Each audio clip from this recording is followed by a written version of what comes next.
Ganti lapisan teh.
Ya, sudah bergabung kembali Ustaz ya.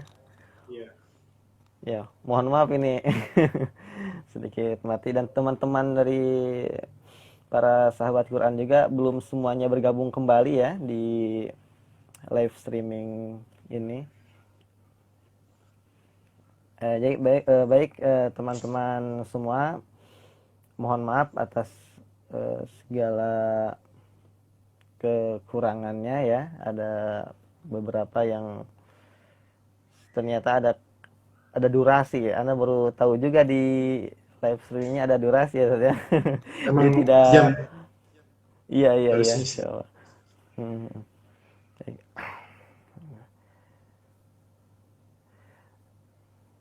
Ya, gimana? Tadi terpotong ya Ustaz ya, mohon maaf Ustaz. Iya. Iya. Mau dilanjut lagi? Yang Tadi tadi sampai Ustaz, mana sih tadi? Sebentar. Eh, Tadi lagi jelasin pertanyaan yang mana sih? tadi tuh menjelaskan tentang eh, apa ya? Prioritas ya. Iya, yang murojaah itu Ustaz. Oh, iya, iya, iya. Jadi kalau misalkan mau memilih prioritas di antara murojaah, menghafal dan juga tilawah, usahain perbandingannya itu lebih banyak di Oh murojaah. iya. Oh, Ya, Ustaz itu ini sampai ya, situ tadi ya. mindsetnya Ustaz. Mindsetnya. Oh, mindset ya. Iya, iya. Yang tadi ya, ada hadis Iya, yang iya. tentang dosa apabila lupa karena Iya, iya. kelalaian dan juga keengganan kita untuk membaca Al-Quran. Kalau mau misalkan mindset, jadi mindset atau mungkin motivasi ya teman-teman ketika murojaah itu bisa dua, takut akan dosanya atau dengan tanggung jawabnya, atau yang kedua dengan pahala kebaikan yang akan teman-teman dapat. Jadi mindset saya antara dua ini. Kalau yang pertama, saya karena memang tanggung jawab, berarti kan sebagai penghafal Quran, hafalan itu kan dikatakan hafal ketika kita hafal, bener gak sih? Iya, Ustaz. Iya. Kalau tadi katanya ada yang komen ya, saya lihat kalau hafalan tanpa murojaah itu adalah hoax. Hoax. Iya, Jadi iya. benar tadi teman-teman yang komen. Kalau hafalan itu tidak menjadi hafalan kita, itu berarti bukan hafalan. Kita tidak bisa dikatakan menjadi penghafal Al-Quran. Nah, gimana caranya? Yaitu tadi adalah usaha kita untuk senantiasa murojaah hafalan Quran kita. Berarti mindset yang pertama adalah tanggung jawab sebagai seorang penghafal Quran. Kalau misalkan teman-teman emang di awal gak berani tanggung jawab untuk menjaga hafalan, sebaiknya mengesampingkan dulu untuk menghafal Quran. Lebih baik tilawah, banyakin baca Quran, banyakin tadabbur. Ketika teman-teman belum berkeinginan untuk tanggung jawab. Karena tanggung jawab ini adalah wajib gitu bagi para penghafal Quran. Teman-teman nggak bisa ketika hafal supaya bisa dikatakan sebagai hafiz Quran, cukup dengan menyetorkan 30 juz, terus udah nggak usah dimurojaah lagi. Yang penting saya sudah bertitel hafiz Quran misalkan, nauzubillah min dzalik. Nah, ini adalah salah satu niat yang salah gitu. Ketika mindset teman-teman adalah menghafal Quran menjadi patokan ujung gitu, ujung patokan. Kadang-kadang kan banyak mindset kita kan di masyarakat, kita harus hafal Quran, tanpa memikirkan tanggung jawab setelahnya. Jadi menghafal Quran itu adalah sepanjang hayat kita. Gitu. Setelah kita hafal Quran, kewajiban kita memurojaahnya, melancarkannya. Setelah itu, sambil kita mentadaburi Al-Quran. Setelah itu kita sambil mengamalkan Al-Quran. Jadi, tujuan utama kita itu bukan menghafal Quran. Seperti mindset saya tadi, menghafal Quran itu untuk mempermudah teman-teman membaca Quran, mempermudah teman-teman mentadaburi Al-Quran, mempermudah teman-teman untuk mengamalkan Al-Quran. Karena inti dari interaksi Al-Quran itu ada 3 ini. Baca, tadabbur, mengamalkan. Kan banyak ayat tentang baca Al-Quran ya. Yang kedua, ayat tentang tadabbur Al-Quran. Afala tadabbarun Al-Quran. Terus mengamalkan. Ya jelas kan di dalam Al-Quran kan terdapat hukum-hukum Allah, perintah Allah, dan larangan dari Allah Subhanahu wa Ta'ala. Jadi 3 poin ini sebenarnya penting. Nah, menghafal Quran itu cuma mempermudah 3 hal ini aja. Itu mindset menghafal Quran saya seperti itu. Ya, Masya Allah. Jadi kalau misalkan menghafal Quran menjadi tujuan utama dan tujuan satu-satunya dan tujuan akhir, itu udah salah. Karena masih banyak step selanjutnya mau jaga hafalannya sampai akhir hayat. Belum kita tadabbur Al-Qurannya, yang PR-nya banyak banget. Belum yang pokoknya itu ya, yaitu mengamalkan isi kandungan Al-Quran. Gitu sih Kak. Ya. Ini Ustaz, sebelum masuk ke teknis Ustadz ya dalam murojaah hafalan Al-Quran sampai saat ini seperti apa, ada request pertanyaan dari ibu-ibu nih Ustadz ya, bagaimana kalau dengan ibu-ibu yang banyak anak gitu ya, terus setiap pagi ngurusin ya pokoknya lebih sibuk gitu ya, mungkin Ustadz sendiri belum merasakan ya menghafal Al-Quran seperti ibu-ibu ya. Tapi mungkin barangkali Ustadz punya cerita dari apa yang pernah Ustadz alami gitu ya, atau pernah Ustadz dengar bagaimana sih ibu-ibu ini bisa menghafal Al-Quran loh 30 juz juga gitu, atau mungkin bisa menghafalkan Al-Quran dengan baik gitu. Monggo Ustadz. Berarti ini kondisinya ketika sudah jadi ibu-ibu dan ingin berproses menghafal Quran gitu ya Kak? Iya. Berarti udah jadi ibu. Berarti saya beberapa kali dengar cerita gitu. Ada ibu-ibu yang memang rutinnya itu membaca sih. Rutinnya membaca setiap hari itu 3 juz secara istiqomah. Dan sampai di umur sekitar 60-an dengan keistiqomahan yang membaca Quran itu, dia hafal gitu. Jadi hafal di sini ketika ada orang yang baca Quran terus salah, dia bisa mengoreksi. Nah, ini salah satu contoh kasus ketika menghafal dengan cara tidak menghafal. Maksudnya dengan cara membacanya terus-menerus. Ini yang pertama. Yang kedua, saya juga pernah ketemu ketika di Wadi Mubarak, ada seorang kakek-kakek ya, ikut program juga tuh ngafal. Jadi bisa kakek-kakek itu ngafal 10 juz gitu, dalam waktu sekitar 5 tahun kalau nggak salah. Masya Allah. Jadi untuk faktor usia, kan mungkin beliau juga bekerja kan ya, bekerja punya keluarga juga, mungkin punya kesibukan juga.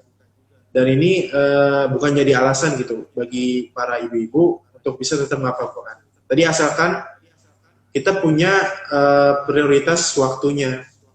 Kan nggak semua 24 jam untuk keluarga, untuk pekerjaan kan.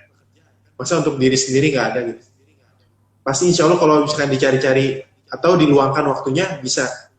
Meskipun misalkan ibu-ibu meluangkan waktunya itu ketika sebelum subuh, misalkan jam 3, ibu-ibu bangun, sholat tahajud, ngafal.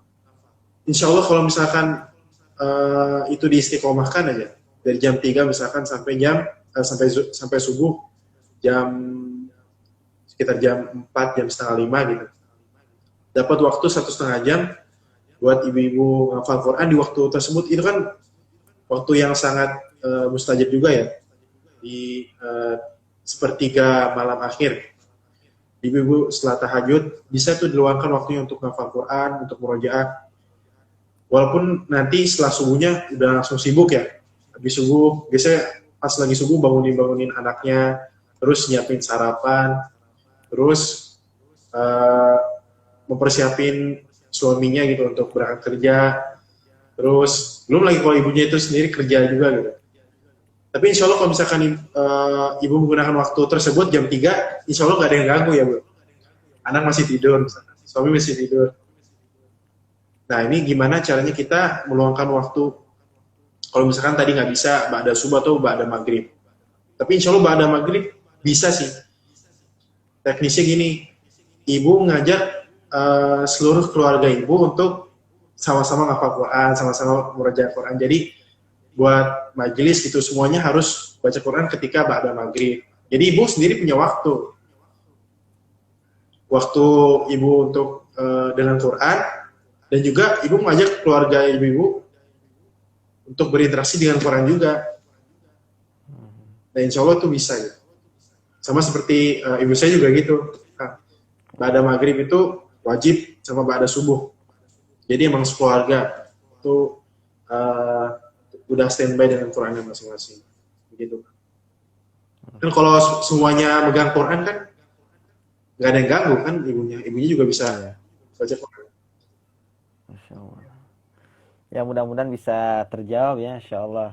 Itu bisa dipakai tipsnya ya dari Ustadz Syaddad bagi para ibu ya yang memiliki keinginan untuk menghafalkan Al-Quran. Ternyata bisa ya, Insya Allah ada cara ya. Kita terus coba saja, Insya Allah bisa menghafalkan Al-Quran walaupun dalam kondisi dan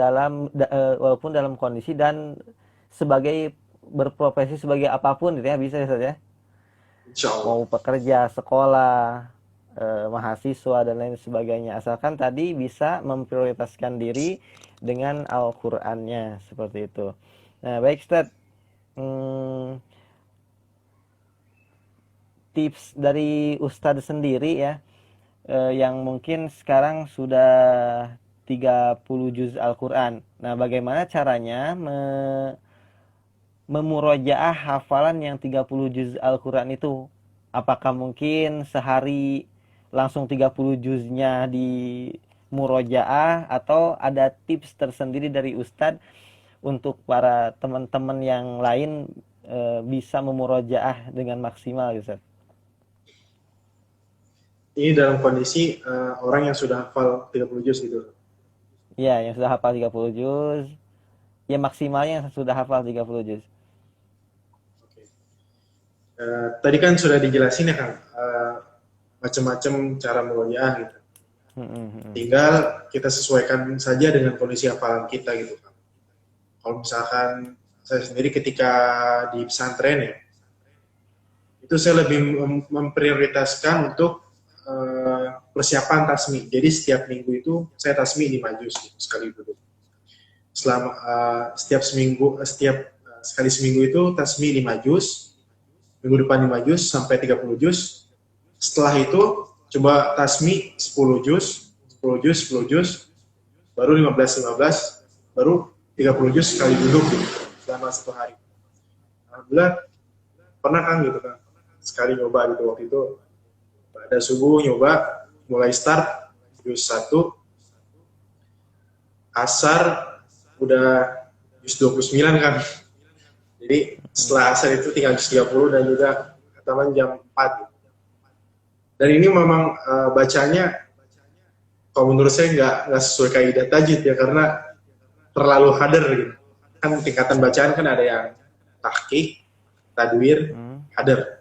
Hadar yang paling cepatnya. Tapi kalau misalkan tasmi gitu kayaknya lebih cepat daripada hadar tuh, karena beberapa kaidah tajwid ada yang terbengkalai. Itu dulu saat saya belum dapat sanad gitu, belum belajar tahsin kira dengan baik gitu. Jadi masih bablas baca gitu, baca cepat gitu. Jadi sejus itu mungkin bisa 15 menit gitu. Sejam antara 3 juz sampai 4 juz. Itu memang tapi itu emang harus dilatih juga. Jadi seminggu coba tasmi 5 juz 5 juz dulu, baru tasmi 10 juz 10 juz 10 juz, 15 15 30. Nah, setelah tasmi 30 juz sehari, itu rasanya memang untuk memurojaah hafalan-hafalan kita tuh lebih mudah gitu. Karena kita pernah tasmi 30 juz dalam sekali duduk, jadi sisanya tinggal untuk memperkuat saja. Misalkan sehari 3 juz atau sehari 2 juz. Atau sehari jangan sampai kurang dari sejuz lah. Minimal banget sejuz. Itu nasihat dari Syekh Maki gitu ketika saya daurah di Mekah. Ditanyain, Sadat, kamu merojah hafalan sehari berapa juz gitu? Saya kadang-kadang sejuz, kadang-kadang 2 juz gitu. Karena saya sendiri masih belajar untuk istiqomah gitu. Ya, yang penting jangan kurang dari sejuz. Karena kalau misalkan 30 juz, itu yang minimalnya sebulan itu kita sekali hatam. Kalau Kalau pas misalkan, lagi ini ya, Ustaz, kalau pas lagi mahasiswa itu atau sudah di luar pondok gitu ya, proses murojaahnya seperti apa yang Ustaz lakukan? sama seperti itu. Kalau misalkan ketika saya jadi, sekarang masih juga mahasiswa ya, lagi skripsian, mau doanya pakai. Oh, Masya Allah. Iya. Jadi dari semester 1 memang prioritas saya adalah tetap dihafal Quran sambil kuliah. Ini saya dapetin dari teman saya juga ya, Saiful Bashir, mungkin Kang kenal kan? Nah, intinya tadi itu adalah prioritas gitu. Ketika kita memprioritaskan, ketika kita adegan, ketika kita memprioritaskan untuk meroja hafalan ketika kita di kampus, insya Allah kita akan bakal meluangkan waktu untuk hafalan dibanding tugas-tugas kuliah kita, dibanding tugas organisasi kita. Karena alhamdulillah saya sendiri kan, sesibuk-sibuknya saya waktu itu, saya ikut 3 organisasi, sambil kuliah, sambil kerja juga kan. Masya Allah. Jadi itu memang berat-berat menurut saya, tapi kalau kita nikmatin dan kita luangin waktu kita, saya biasa meroja berarti ba'da subuh, ba'da maghrib aja. Insya Allah itu bisa 2 juz kan. Ba'da subuh taruhlah 1,5 juz, ba'da maghrib setengah juz. Sisanya mau dipakai buat ngerjain tugas, terus rapat organisasi, tugas kuliah dan juga kerja. Nah itu insya Allah bisa katur gitu kan. Asalkan kita luangin waktu. Insya Allah mau mahasiswa, ibu-ibu bisa semuanya kan, asalkan tadi prioritas kita untuk murojaah atau menghafal. Kembali ke prioritasnya ya. Baik. Waktu udah semakin malam nih Ustaz. Insyaallah. Ustaz, ada pertanyaan lagi Ustaz. Ini kan Ustaz tuh alhamdulillahnya berkesempatan untuk bisa pergi daurah gitu ya ke Mekah, ke Madinah, bahkan ke Gaza juga gitu ya. Di sini ada yang meminta bagaimana sih caranya untuk bisa daurah ke sana gitu Ustaz, untuk menghafalkan Al-Qur'an. Nah, apakah untuk masuk ke sana itu perlu punya hafalan atau dari awal juga boleh gitu Ustaz? Boleh minta ininya. Ya mungkin gini Kang, alhamdulillah lagi dapat kesempatannya aja gitu. Jadi lagi dapat kesempatan dan juga dapat kesiapan. Alhamdulillah waktu itu baru beres 30 juz yang pas ke Palestina. Dan itu memang syaratnya adalah hafal Quran gitu. Dan juga emang kita bayar sendiri gitu untuk daurah di sana. Jadi seperti itu Kang, ada kesempatan dan juga kesiapan. Dan memang syaratnya adalah hafal 30 juz. Dan juga untuk daurah di Mekah dan Madinah, itu memang kita nggak bisa ngajuin sendiri gitu. Karena kita harus punya link dengan pimpinan markas di sana, pimpinan daurah di sana. Pimpinan markas di sana, markas Al-Khairi di Madinah pusatnya waktu itu, bukan pusatnya, cabangnya. Nama beliau Syekh Abdullah Jarullah. Alhamdulillah berteman dengan Ustadz Yusuf Mansur, dan Ustadz Yusuf Mansur merekomendasikan saya untuk ikut daurah di sana. Jadi ada beberapa santri Darul Quran, ada 3 orang, waktu itu saya, Ibrahim, dan Ismail yang diberangkatkan ke Madinah. Tapi setelah di Madinah, dibagi lagi, saya dan Ibrahim dikirim ke Mekah untuk belajar dengan Syekh Mahdi. Ismail belajar di Madinah. Seperti itu, Bang.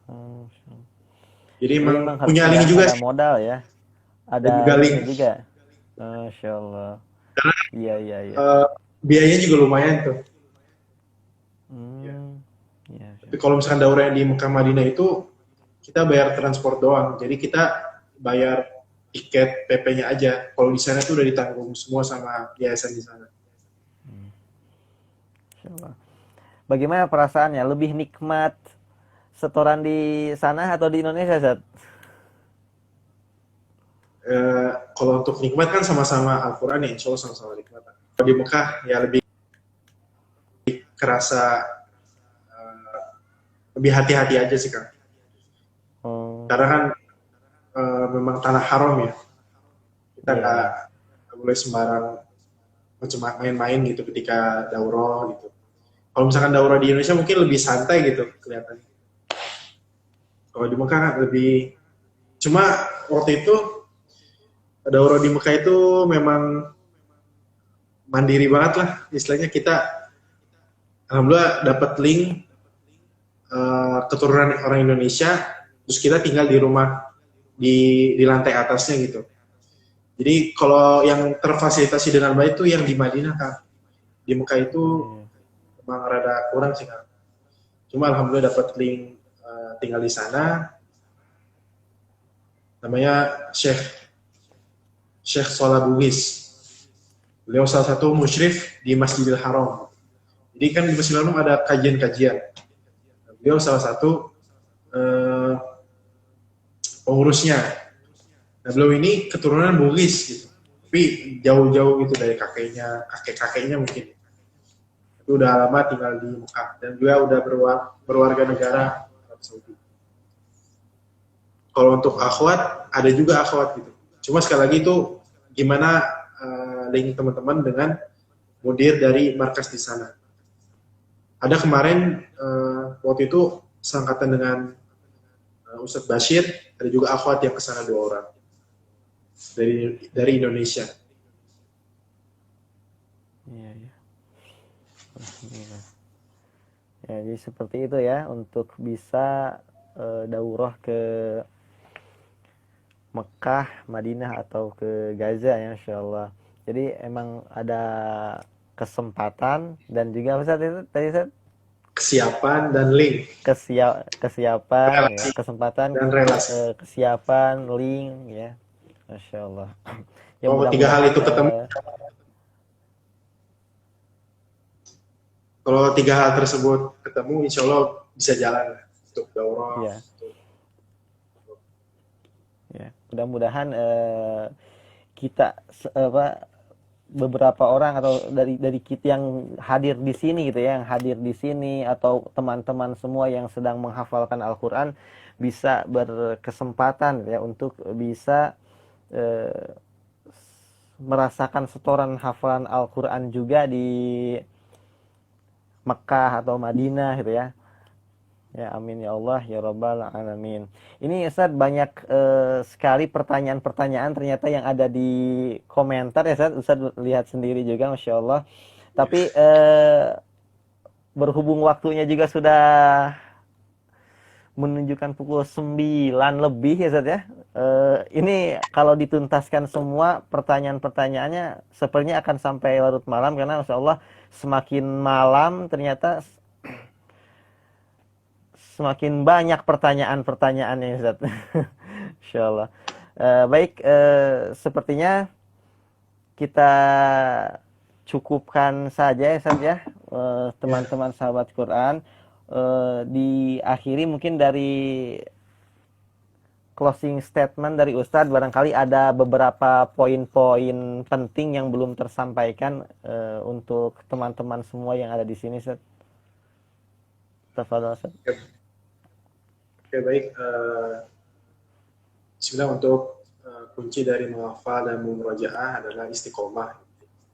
Istiqomah di sini caranya gimana sih? Nah, menurut saya ini ada 5 ya. Yang pertama adalah niat. Niatnya lurusin.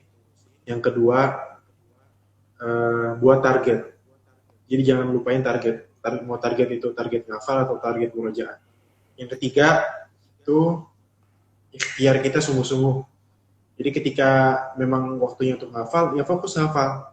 Ketika murojaah, ya fokus murojaah. Terus yang keempat adalah perbanyak doa agar Allah mudahkan, karena hafalan kita adalah hadiah dari Allah dan nikmat dari Allah, dan bisa sewaktu-waktu Allah ambil. Jadi nggak bisa kita katakan saya sudah mungkin sekian, saya sudah sekian. Bisa jadi Allah ambil gitu dengan kehendaknya. Jadi tugas kita adalah ikhtiar dalam murojaahnya dan juga doa. Terus yang terakhir, kelima adalah carilah teman atau lingkungan atau ustadz yang mempermudah kita dalam menghafal atau murojaahnya. Nah, itu adalah tips untuk istiqomah. Dan sisanya itu adalah teknis ya. Teknis itu fleksibel gimana kondisi kita. Gitu. Tapi intinya adalah tetap istiqomah dan prioritaskan kita untuk menghafal atau murojaah. Seperti itu, Pak. Ya, Alhamdulillah. Alhamdulillah. Masya Allah ya, ditutup dengan closing statement dari Ustadz Syaddad. Mudah-mudahan ini menjadi bekal kita semua agar kita bisa semakin semangat lagi dalam menghafalkan Al-Quran, dalam memurojaahkan Al-Quran ya. Mudah-mudahan kita bisa sharing-sharing lagi Ustadz di program ini ya. Ya. Kemudian diberitahukan juga kepada teman-teman bahwa insya Allah mudah-mudahan program Bincang Quran ini bisa kembali diadakan gitu ya. Bisa kembali diadakan agar apa ya, semakin banyak lagi motivasi-motivasi yang kita dapatkan ya, agar kita bisa benar-benar tertanam gitu ya, semangat dalam menghafal Al-Quran gitu. Itu saja mungkin yang dapat disampaikan ya. Terima kasih Ustadz, jazakumullah khairan Sama-sama. kasiran atas ilmunya yang telah disampaikan kepada kami ya. Alhamdulillah. Ya. Baik, itu saja mungkin yang dapat disampaikan. Kita cukupkan ya saja teman-teman sahabat Quran yang dirahmati oleh Allah Subhanahu wa taala. Kita akhiri program kali ini dengan sama-sama membaca hamdalah. Alhamdulillahirabbil alamin. Doa kifaratul majlis. Subhanakallahumma wa bihamdika asyhadu an la ilaha illa anta astaghfiruka wa atubu ilaik ya. Sekali lagi jazakumullah khairan katsiran untuk Ustaz dan juga teman-teman yang bisa hadir di kesempatan malam hari ini ya. Assalamualaikum warahmatullahi wabarakatuh.